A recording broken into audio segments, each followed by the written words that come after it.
Over the past 12 months, Fermin Aldeguer has emerged as one of the most promising riders in the whole of the MotoGP paddock.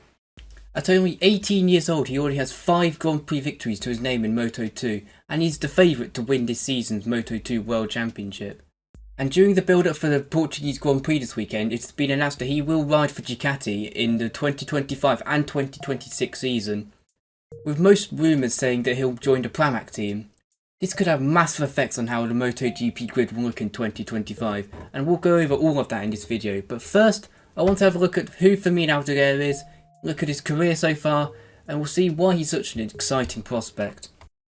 Fermin Aldeguer joined the MotoGP paddock in 2021, aged only 16, having already won the European Moto2 Championship twice.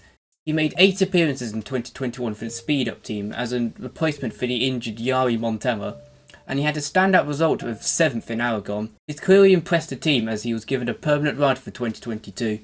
In 2022 he showed a lot of speed. He managed to pick up 2 pole positions that year, but he was unable to convert these into any meaningful results, and he was mainly overshadowed by Alonso Lopez, his teammate, who entered halfway through the championship and won 2 races in the second half of the year. Aldeguer also seemed to crash a lot throughout 2022. He retired from 8 of the 20 races that year, and he appeared to be a very raw talent. He did end 2022 with 2 4th place finishes, which gave him good momentum going into 2023. Remember, he was still only 17 at the time.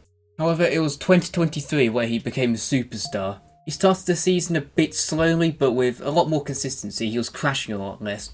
But after the summer break, something changed because he immediately won his first race in Silverstone, and then he picked up 2 3rd place finishes in Indonesia and Phillip Island, before in the last 4 races of the season he went mental. He won all of the last 4 races, and it propelled him up to a 3rd place finish in the championship.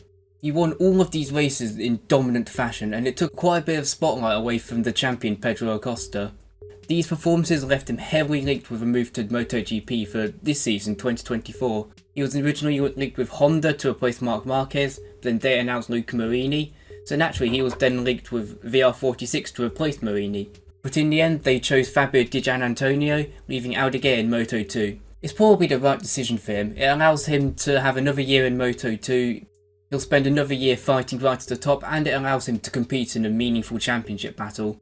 Aldeguer emerged as a very fast rider who loves to lead from the front, and he can easily stick it on pole and just dominate every single corner of the race. But even when he doesn't qualify well, he's amazing at getting right to the front very early on and still dominating the race. His amazing consistency in terms of lap times throughout a race is something to behold. So after he missed out on a ride in MotoGP for 2024, all eyes immediately went on to who will he ride for in 2025 in MotoGP. And in the build-up to the opening round in Qatar, there were a lot of rumours that he had already signed a contract with Ducati for 2025. And on Monday, those rumours were confirmed, as it was announced that Fermin Aldeguer would ride for Ducati in the 2025 and 2026 seasons, with an option to extend for an extra 2 years. Interestingly, they did not announce which team he would ride for. The papers have been linking him with a move to Pramac, which would be immediately putting him on one of the fastest bikes on the grid. We saw this happen with Jorge Martin, who showed great speed immediately. He got pole on his first race, but then it took him a while to find his feet and gain the consistency to become the world-class rider he is today. And I feel like if Aldeguer moves to Pramac, we could see the same.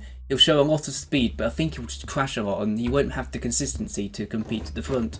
Another problem with Aldeguer moving to Pramac would be that they already have 4 great riders that deserve factory seats for next year. Them being Pecco Bagnaia, who's already signed a contract, Jorge Martin, Marc Marquez and Enea Bastianini. All of them deserve factory rides for next year.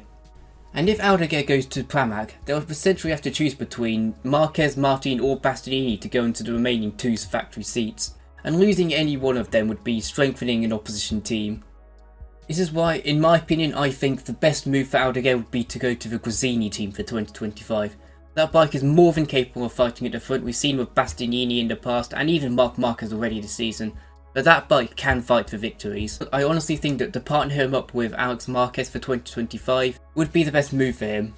And if he impresses enough in winning races and stuff, he can get a factory ride for 2026. There'd be no harm in that, and it would avoid Ducati taking a bit of an unnecessary risk for 2025, with them potentially losing one of the best riders on the grid to KTM or Aprilia.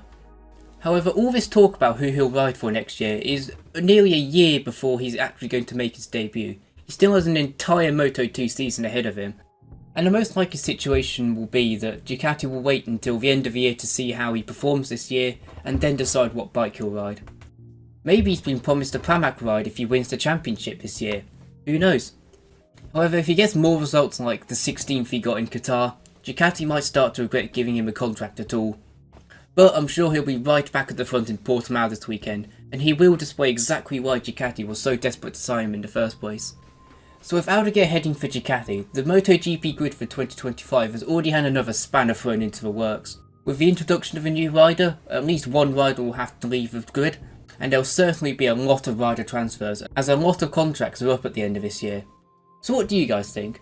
What bike will Aldeguer ride in 2025, and what will the MotoGP grid look like in 2025?